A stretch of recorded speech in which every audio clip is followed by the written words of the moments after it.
அனைவருக்கும் வணக்கம். நான் பிரபாகர் ஜோதிடர். ஓம் சிவாய நமக. சிவசக்தி திருச்சிற்றம்பலம். இன்று பிறந்த நாள் காணும் அனைவருக்கும் மனமார்ந்த வாழ்த்துக்கள். இறைவனுடைய அருள் பரிபூர்ணமாக உங்களுக்கு கிடைக்கட்டும். இப்போ நான் என்ன சொல்ல போகிறேன்னா, இன்றைய நாளுடைய நிலைப்பாடை தான் சொல்ல போகிறேன். நீங்கள் கருத்து கொண்டு பயன்பெறுங்க. விஸ்வாசி புரட்டாசி 7 இன்று செவ்வாய்க்கிழமை, ஆங்கில வருடம் செப்டம்பர் 23, 2025. இன்று சமநோக்கு நாள். நட்சத்திரம் இன்று பிற்பகல் 2:17 வரை அஸ்தம், பின்பு சித்திரை. திதி இன்று அதிகாலை 2:49 வரை பிரதமை, பின்பு துவாதிகை. யோகம் இன்று முழுவதும் சித்த யோகம். சந்திராச நட்சத்திரம் சதயம் புரட்டாதி. ராசி பார்த்தீங்கன்னா கும்பம் மீனம். சந்திராசனை பொறுத்த மட்டும் ராசி 50% பாதிக்கும், லக்னத்தை 90% பாதிக்கும். அதனால இந்த கும்பராசி கும்ப லக்கணம், மீன ராசி மீன லக்கணம் இன்று மிக கவனமாக இருக்கணும். வண்டி வாய்ச்சலுக்குள்ள மிக கவனமாக செல்லணும். போக்குவரத்து விதிமுறைகளை கடைபிடித்து செல்லணும். எக்காரத்து கொண்டும் வண்டியை இயக்கி கொண்டு மொபைல் பண்ணில் பேசக்கூடாது. சிந்தனைகள் சிதறி விபத்துகள் ஏற்படுறதுக்கு இந்த சந்திராசனம் அதிக வாய்ப்பு ஏற்படுத்திடும். அதனால் விழிப்புணர்வோடு இருந்து உங்களை தற்காத்துக் கொள்ளுங்க. நல்ல நேரம் காலை 7:45 8:45, மாலை 4:45 5:45.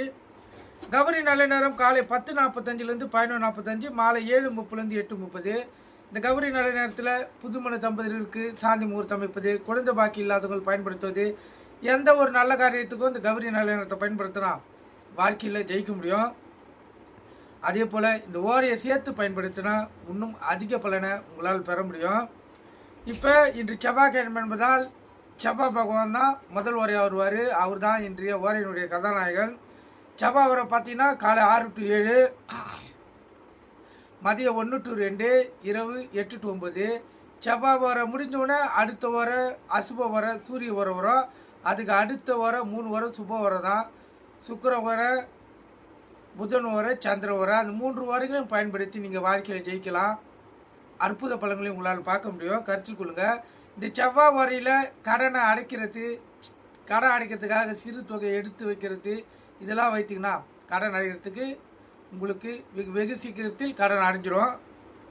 இப்போ ராகு காலம் மாலை 3 to 4:30, யமகண்டம் காலை 9 to 10:30, குளிகை மதியம் 12 to 1:30, சூளம் வடக்கு. கோயிலுக்கு சென்றால் வடக்கு சைடு பார்த்து தான் கற்பூரம் விளக்கு ஏற்றணும். அதே போல் குளிகைன்னா மாந்தின்னா குளிகை. இந்த காலகட்டத்தில் எந்த ஒரு நல்ல காரியமும் கெட்ட காரியமும் செய்யக்கூடாது. அது தீவினையை ஏற்படுத்தும். ஏன்னா மாந்தி என்பது ஒரு இருள் கிரகம். அது இருக்கும் இடத்தை பாழாக்கிவிடும். கருத்தில் கொள்ளுங்கள். அப்படி இருந்தால் மாந்தி தோஷத்தை செய்து தான் ஆகணும். கருத்தில் கொண்டு பயன்படுங்க.